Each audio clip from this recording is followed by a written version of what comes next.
Bonsoir et bienvenue les amis de la chaîne et les abonnés.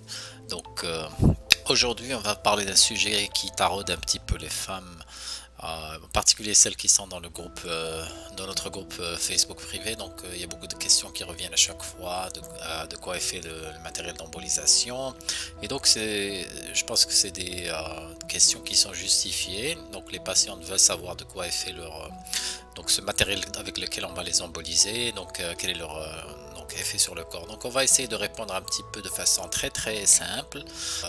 On va aller commencer par cet article qui est publié par mon collègue professeur Marcelo Guimaraes. Et donc pour voir d'où viennent ces particules. Alors il y en a plusieurs types de particules et donc qui sont bien sûr faits à partir de l'industrie pétrochimique. Et donc ces particules, on va voir, ont évolué au cours du temps. Et donc c'est l'industrie qui s'en est un petit peu emparée, qui va faire un petit peu le marketing. Et on va voir comment elle se compare. Mais bon, donc on va commencer par la première génération. Donc la première génération de ces particules, on les appelle les PVA. D'accord? Donc vous entendez les PVA, le PVA en anglais. Donc ce sont des particules qui sont dérivées du pétrole. Eh oui.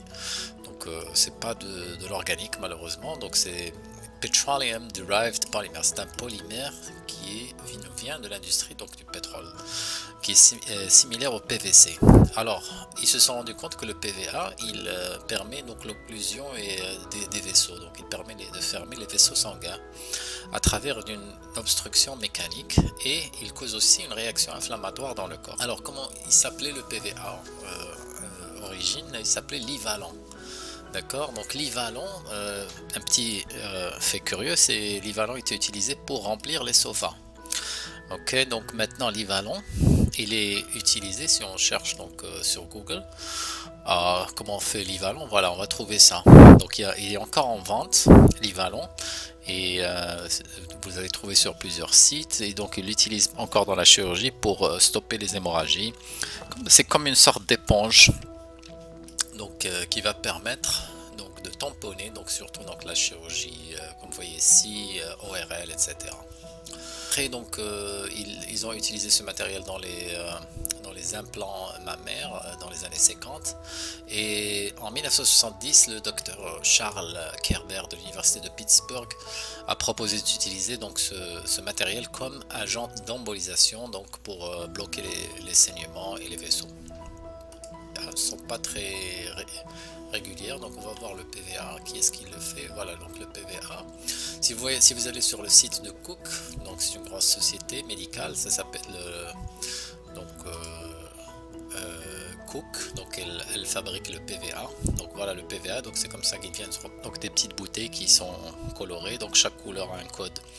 Donc en fonction de la taille des particules, et donc le médecin va utiliser un certain donc taille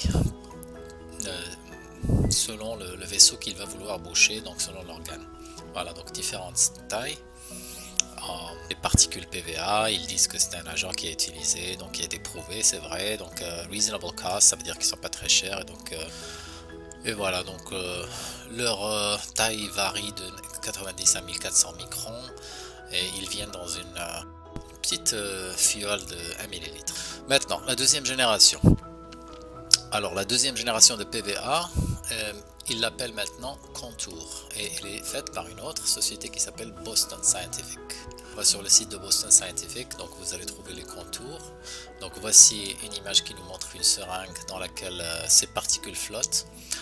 Particules PVA de deuxième génération, donc c'est du polyvinyl alcool qui est utilisé, ils disent ici, pour bloquer les vaisseaux de façon permanente. Plus dans leur site, encore dans une étude qui a été faite par le professeur le JVIR.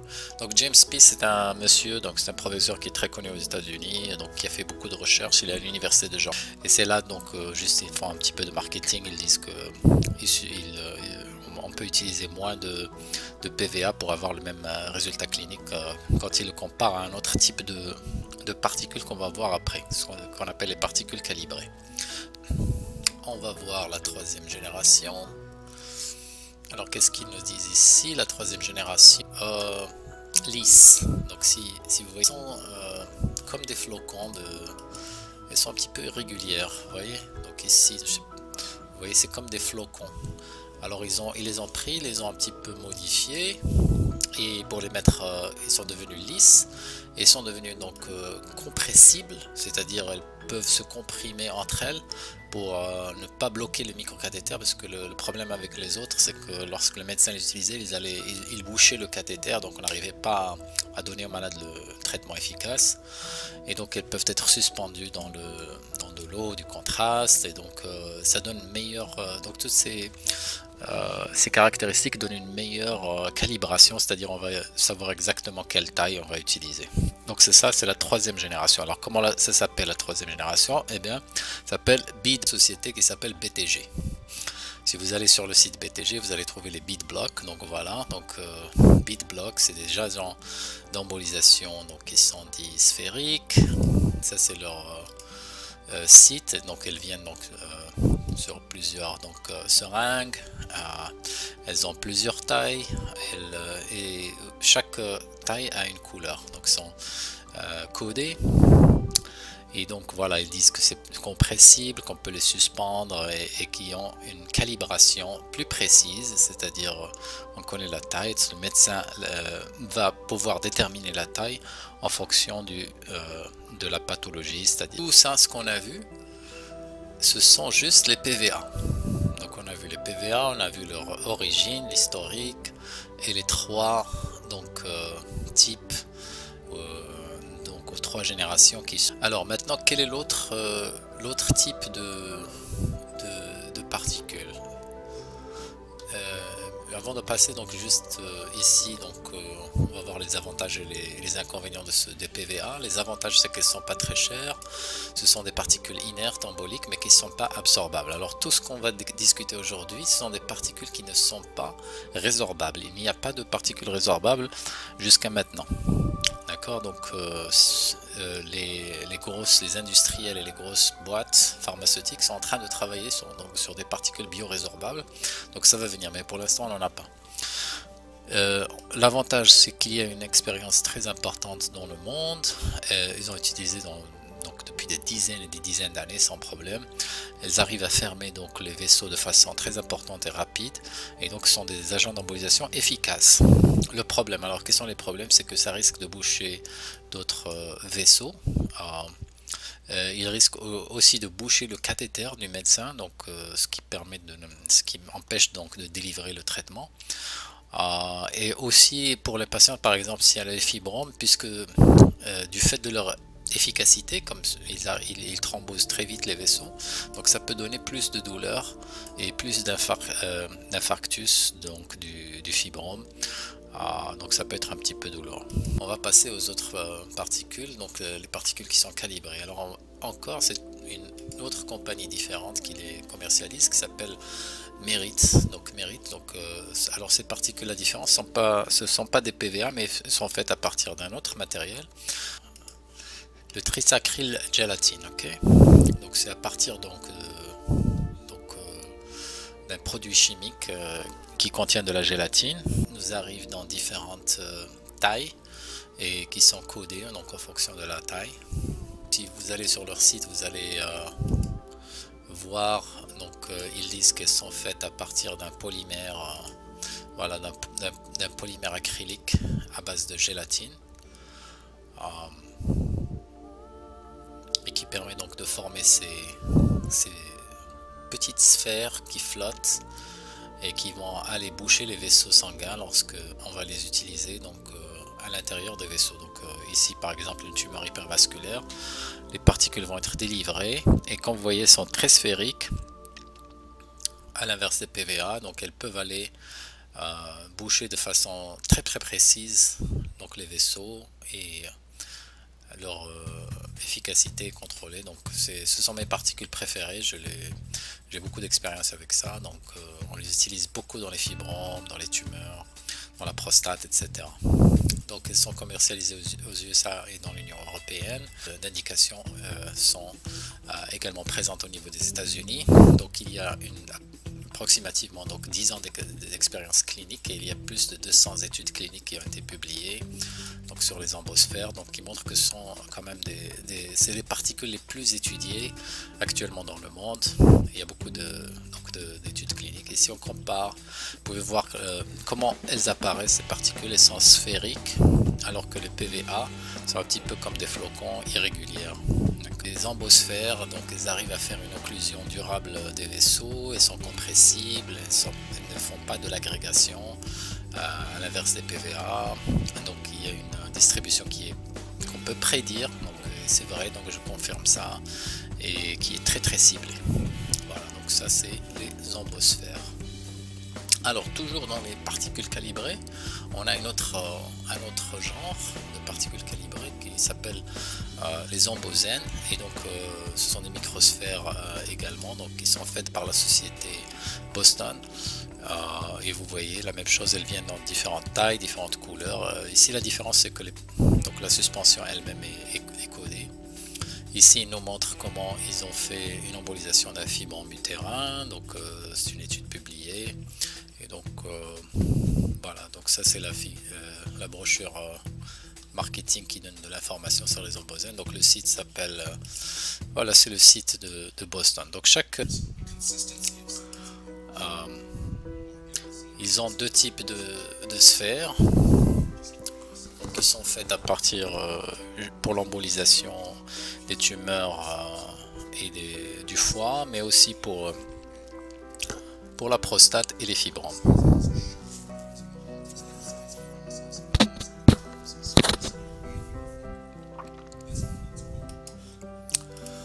Voilà, donc ça c'est la page qui nous montre les indications et les contre-indications. La fiche des embosènes, ce sont donc des sphères, des microsphères qui sont calibrées, qui sont biocompatibles, qui ne sont pas résorbables, d'accord, donc qui sont faites à partir d'hydrogel.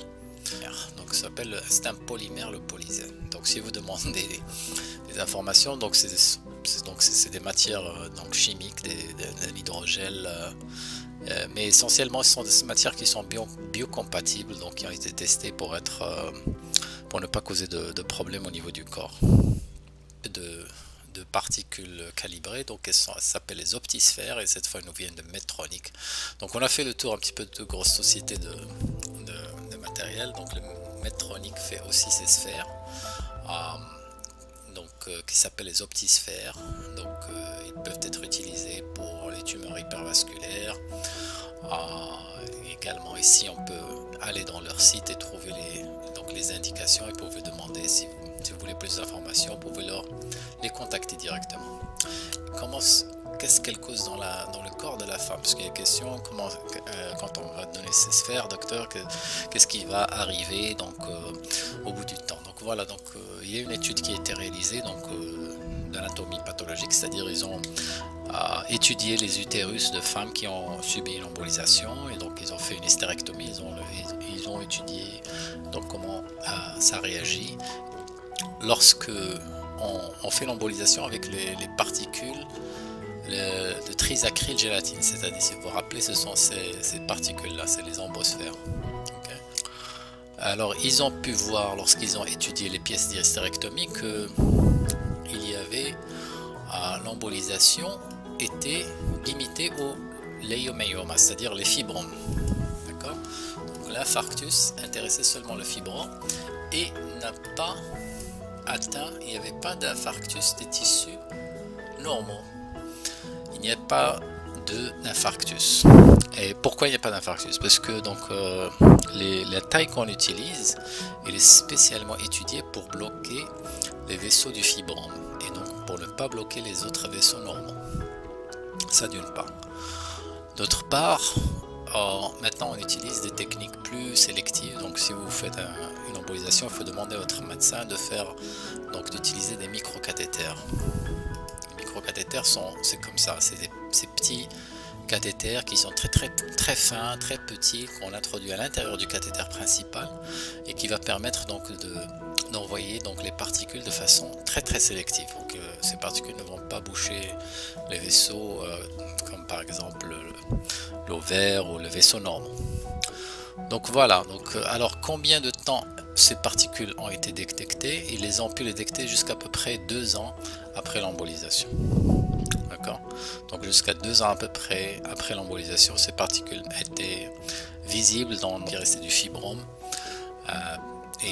Voilà, et donc juste pour compléter cette petite revue, un autre matériel qu'on peut utiliser en théorie, que certains médecins utilisent, qui s'appelle le gel foam. Euh, Ce gel foam, il bloque surtout les artères. Il ne va pas bloquer les fibromes, il bloque les artères utérines. Donc on ne le recommande pas pour les femmes qui veulent avoir des bébés. Donc voilà, on a fait une petite revue des particules d'embolisation et j'espère que ça vous a un petit peu éclairé et merci de votre attention et